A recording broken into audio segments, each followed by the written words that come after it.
Security forces ने 30 और 31 जनवरी को खैबर पख्तूनख्वा में मुख्तलिफ ऑपरेशंस के दौरान 10 दहशत गर्दों को ब्लाकों ने हलाक कर दिया। पाक फौज के शोबा तालुका अम्मा ISPR के मुताबिक दहशत गर्दों की मौजूदगी की इतलात पर डेरा इस्माइल खान के इलाके खलाची में इंटेलिजेंस की बुनियादों पर ऑपरेशन किया गया।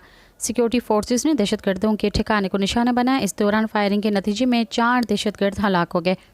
इसी दौरान शुमाली वज़ीरिस्तान के मुख्तलिफ इलाकों दित्ता खैल, हसन खैल, गुलाम खान और मीर अली में 4 मुख्तलिफ झड़पें हुई। उनमें सिक्योरिटी फोर्सेस ने 6 मजीद दहशत गर्दों को हलाक कर दिया। तमाम हलाक दहशत गर्दों के कब्जे से असला और गोला बारूद भी बरामद किया गया। ISPR के मुताबिक ये दहशत गर्द सिक्योरिटी फोर्सेस और आम शहरियों के खिलाफ मुख्तलिफ दहशत गर्द कार्रवाइयों में मुलविस थे। इलाके में किसी भी मानदा दहशत गर्द के खात्मे के लिए क्लियरेंस ऑपरेशन जारी है। पाक फौज मुल्क से दहशत गर्दी के नासुर के मुकम्मल खात्मे के लिए पुरज़म है। सब्सक्राइब कयो अवामी न्यूज़ HD के ताज़ा तरीन खबरों ला ॾिसंदा रहो अवामी